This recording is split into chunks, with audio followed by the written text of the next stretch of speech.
सादात मुतहद कोन पिया थियनि, इन्हनि जा कहिड़ा कहिड़ा कारण आहिनि ऐं इन सिलसिले में अव्हां छा चवंदा? साईं क़िबला उन जा काफ़ी कारण आहिनि। मुंहिंजे नज़र में वधीक अहम टे कारण आहिनि। कारण नंबर पहिरियों त सभु को इहो थो सोचे त इहो मामिलो मूंसां त न थियो आहे, ॿिए सां थियो आहे। जीअं कबूतर ते जेकॾहिं को ॿिलो हमिलो कंदो आहे त हू छा कंदो आहे, अखियूं पंहिंजूं बंदि करे वेही रहंदो आहे ऐं ॿिलो कंहिं न कंहिं हिकिड़े कबूतर खे खयूं हलियो वेंदो आहे, ॿिया सभु ख़ामोश हूंदा आहिनि। अहिड़े नमूने सां असां जेकॾहिं कबूतरनि वारो किरदारु अदा कंदासीं त पोइ त कुझु बि थियणो ई न आहे।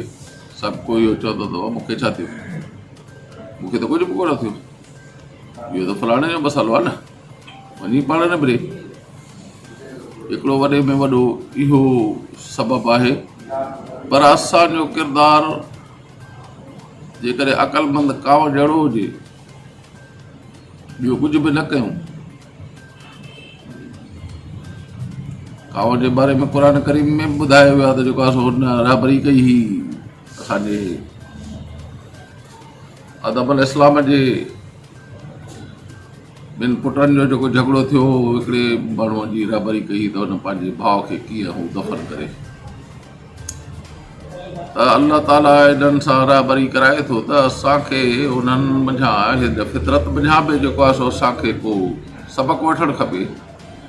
ॾिसंदव कांव जे जेको आहे सो कंहिं बि हिन ते फ़र्द ते जेकॾहिं कोई हमिलो थींदो आहे त हू सभई गॾिजी कांका कंदा आहिनि, ॿियो कुझु बि न कंदा आहिनि, कांका कंदा आहिनि। त हुननि जो जेको दुश्मन हूंदो आहे उहो हमिलो करणु छॾे ॾींदो आहे। पर जेकॾहिं को करे बि थो वञे त बि उनखे हू न छॾींदा आहिनि। एतिरे ताईं अकेलो हूंदो तॾहिं बि ॾिसंदो त इहे फलाणो माण्हू जेको आहे सो असां सां हीअ ज़्यादती कई त पोइ हुनखे बि ठुंगा हणंदो आहे, ओॾो फ्री कां ठुंगा हणंदुसि, ओॾो फ्री ठुंगा हणंदुसि। अहिड़े नमूने सां रुॻो कां करण सां बि ज़ालिम जो जेको आहे सो हू जीअण जंजाल करे छॾींदो आहे। असां ॿियो कुझु बि न कयूं, रुॻो आवाज़ु उथारियो, भरपूर आवाज़ु उथारियो, त भरपूर आवाज़ु उथारण सां असां ज़ालिम जो जीअण जंजाल करे सघूं था।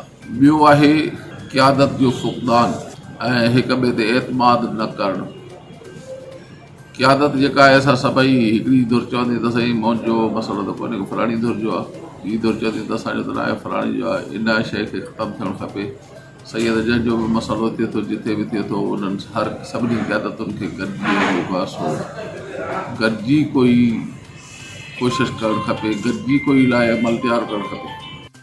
साईं ॻाल्हि पे हली क़यादत जी, त जेकॾहिं असांजी क़यादत जेका बि आहे, जंहिं बि धुर जी आहे, जेके बि असां जूं सईदनि जूं तंज़ीमूं आहिनि, उन सभिनी धुरनि जी क़यादत गॾिजी वेही हिकिड़ो फ़ैसिलो करे त सभई गॾिजी असां गॾियल आवाज़ उथारींदासीं त इहो बहितरु आहे। सभु को पंहिंजे हिसाब सां त वञे थो, अल्हम्दुलिल्लाह सुठी ॻाल्हि आहे। पर गॾियल जेकॾहिं हलंदासीं त अञा वधीक उनजो असरु पवंदो। नंबर ॿी ॻाल्हि इहा आहे त असां वटि इन्हनि क़यादतुनि खे सभु को इहो ई इहा कोशिशि न करे त मां क्रेडिट खणां। सभिनी जो क्रेडिट आहे, असां सैयदनि जो क्रेडिट आहे गॾियल, इहा कोशिशि बि करणु खपे।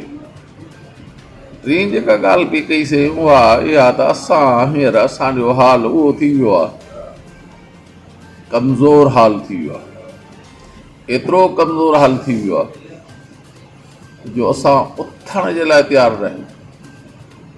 चाहे उथी अबा FIR दाख़िल कर चएसई न आहे त मूंखे अलाए छा करे छॾींदा। जीअं मूसा अलैहिस्सलाम पंहिंजी क़ौम खे चयो त भाॼियो ख़बर हलो फलाणे रुॻो शहर में हलो त इहो शहर फ़तेह थी वेंदो, चएसई फिया क़ौमन जब्बारीन, हुन में त सही ॾाढी क़ौम आहे, उन्हनि सां त असां विड़ी न सघंदासीं। मूसा अलैहिस्सलाम खे चवनि था अनतव रब्बुक फ़क़ातिला, तूं ऐं तुंहिंजो रब वञी विढ़ो, हिन हा हुन लाइ क़ाइदून, असां त हिते वेठा आहियूं। त असांजी क़ौम जो हाल बि अहिड़ो ई थी वियो आहे त असां वेठल थी विया आहियूं, असां उथण जे लाइ तयारु न आहियूं। जेकॾहिं असां उथूं त घणो कुझु करे सघूं था। सिर्फ़ु सैयद छो, सभई असांजा आहिनि, सैयद बि असांजा आहिनि, गैर सैयद बि असांजा आहिनि। हर ज़ुल्म जे ख़िलाफ़ु आवाज़ु उथारणु खपे। जंहिंसां ज़ुल्म थिए थो उनजी हिमायत में असांखे कोई आवाज़ु बुलंद करणु खपे। त हर हंधि असांखे जेको बि ज़ुल्म थिए थो उन ज़ुल्म जे ख़िलाफ़ु जेकॾहिं असां आवाज़ु उथारींदासीं त असां पाण सैयद त ठीकु आहे, पर सैयदनि सां गॾु ॿियूं क़ौमूं बि निकिरी पवंदियूं ऐं इन ज़ुल्म खे बुंजो अची वेंदो। साईं, सादात होम टीवी पंहिंजी वित वसआर सादातनि जो आवाज़ बुलंद करे रही आहे। इन सिलसिले में अव्हां छा चवंदव? सादात होम टीवी पंहिंजे वसआहर जेको हुननि जो हाल आहे, वस आहे, गुरबत वारो अंदाज़ सां जेको कुझु हुन कमु कयो आहे ॾाढो बहितरीनु कयो अथई ऐं ॾाढो पंहिंजो हू आवाज़ु बुलंद करे पियो।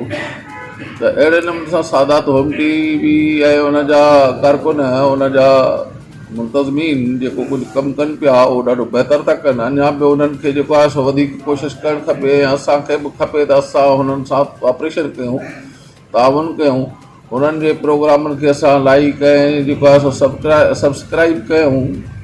ॿियनि जेको आहे सो हुननि घटि में घटि हिमत त ॾियूं, हिमत ऐं हौसलो असांखे उन्हनि खे ॾियणु खपे त असां हू कुझु न कुझु कमु करे सघनि। असांजो बि फ़र्ज़ु आहे त असां उन्हनि जी मदद कयूं, हिमत ॾियूं, हौसलो ॾियूं ऐं हुननि जेको कुझु कयो आहे पंहिंजे वसआहर सादात टीवीअ जो जेको आहे सो असांजो अरशद शाह बादशाह आहे या जेका सदस्य टीम आहे उन सुठो कमु करे पई ऐं करे थी पई। अगरि काफ़ी वक़्त खां वठी कयो अथई, असां हुनखे जस था ॾियूं, शाबस आहे हुनखे जो असां असांजी आवाज़ खे हुन बुलंद करण में किरदारु अदा कयो आहे। उनजा अहसान ऐं थोरा आहे। साईं, ॾींहं ब ॾींहं सादात तंज़ीमूं जनम वठंदी पियूं वञनि।